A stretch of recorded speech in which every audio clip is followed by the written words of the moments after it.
Attention please. A fire has been reported on the third floor. Fire! Fire!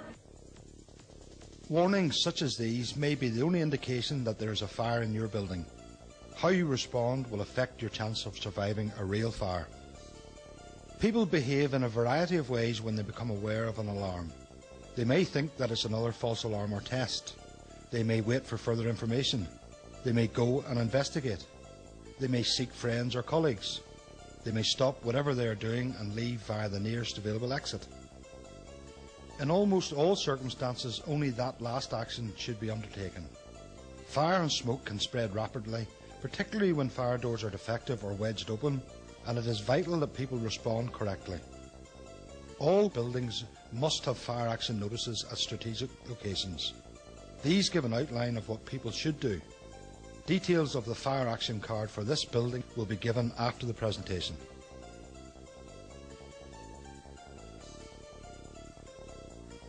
When a fire is discovered. If a fire is discovered, the first action must be to raise the alarm. In most cases, this will be achieved by moving towards an exit and operating the fire alarm call point. These are the red break glass boxes. All doors should be closed to contain the fire and smoke.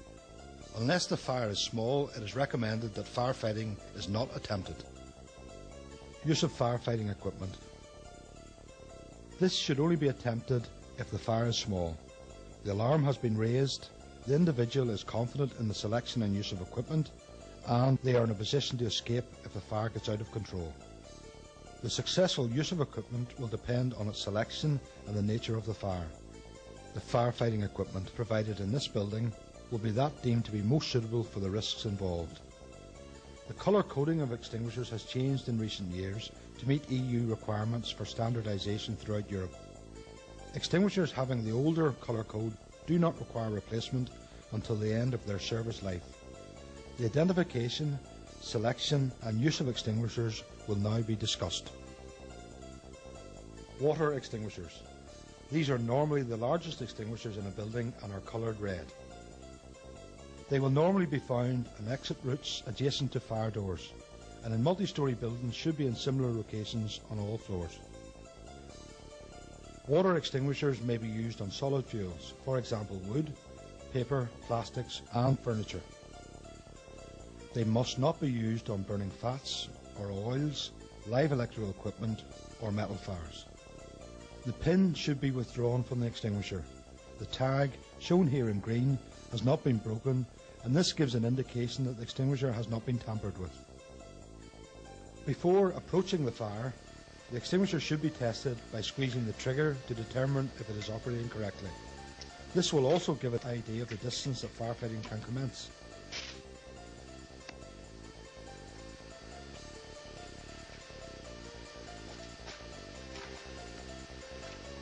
The jet or spray should be directed at the base of the flames and kept moving across the area of the fire.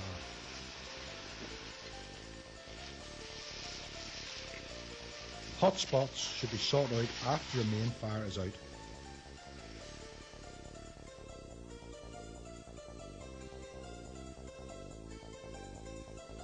CO2 extinguishers. These can either have a black body or a red body with a black panel. They will normally be found adjacent to electrical equipment. These extinguishers are safe and clean to use on live electrical equipment. Fumes can be harmful to users in confined spaces. The area should be ventilated as soon as the fire has been extinguished. The pin should be withdrawn and the extinguisher tested for correct operation. Care should be taken not to touch the discharge horn, which may become extremely cold during operation. The discharging gas should be kept moving across the area of the fire. Carbon dioxide has a limited cooling effect and care should be taken to ensure that the fire does not reignite.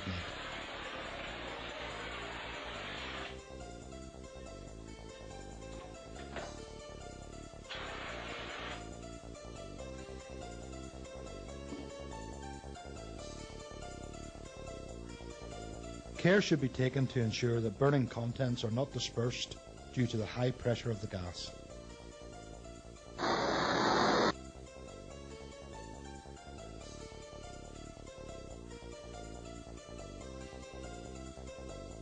Dry powder extinguishers. These can either have a blue body or a red body with a blue panel. This type of extinguisher may be found in almost all locations. Dry powder extinguishers may be used on most types of fire. They are particularly suitable for use on small liquid fires and electrical fires, although the powder does not readily penetrate spaces inside the equipment. Dry powder can be particularly messy, and normally carbon dioxide is used for electrical fires. The pin should be withdrawn and the extinguisher tested for correct operation. The discharge nozzle should be directed at the base of the flames, and with a rapid sweeping motion the flame should be driven towards the far edge until the flames are out. The trigger should be released to allow the air to clear. If flames reappear, the procedure should be repeated.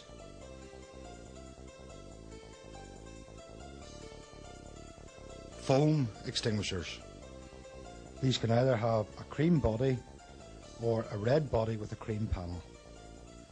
Foam extinguishers are likely to be found where there is a risk of a flammable liquid fire or spillage. They can also be used on solid fuel fires such as paper, wood, textiles and fabric. They should never be used on electrical fires. The pin should be pulled in the correct manner and the extinguisher tested for correct operation. Foam extinguishers form a film on the surface of burning liquids. They have a cooling action with a wider extinguishing application than water on solid combustible materials. On flammable liquid fires, the jet should not be aimed directly onto the liquid. Where the liquid on fire is in a container, the jet should be directed at the far edge of the container or on a nearby surface above the burning liquid. The foam should be allowed to build up so that it flows across the liquid. On solid fuel fires, they should be used like water extinguishers. Fire blankets. Blankets may be housed in rigid metal or rigid plastic boxes or soft pouches. They are normally fixed at eye level adjacent to cookers. They are suitable for small fires involving burning liquids and for extinguishing burning clothing. The blanket should be placed carefully over the fire with the hand shielded. Right down, take it right down. You have to actually pat it down with your hands. If we leave a wee bit of space with air coming into the flat, it'll actually stay lit. Care should be taken that the flames are not wafted towards the user or bystanders.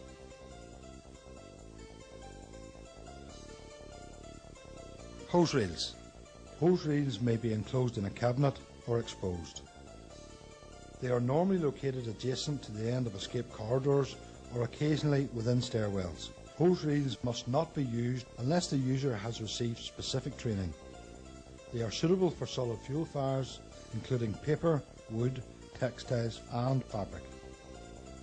They must not be used where there is a risk of electric shock. Hose reels in most buildings are of the manual type, where it is necessary to turn a control valve anti-clockwise. Automatic reels will operate when the hose is withdrawn by a few metres. The hose should then be withdrawn and the nozzle turned anti-clockwise to the open position. The jet should be aimed at the base of the flames and kept moving across the area of the fire. Leaving the building. Escape routes must not be compromised by the use of corridors and stairwells as storage areas. This not only increases the possibility of a fire in these areas, but reduces the escape route width. All exit route doors must be free from fastenings. In some exceptional circumstances, exit doors may need to be locked when the building is not in use. However, the fire policy for the building should include for the unlocking of doors at all other times. Visitors should be made aware of the fire policy of the building. Staff should direct visitors to exits as required. In most circumstances, disabled people will be able, with or without assistance, to exit the building. In some circumstances, for example some high-rise buildings, it may be necessary to find a refuge and wait for assistance. Such refuge areas will be designated in the building's fire policy. All doors in the building, and particularly doors to the room containing the fire and along escape routes, should, wherever possible, be closed to minimise the spread of fire and smoke. All staff should report to the designated assembly point to ensure that there are no missing persons.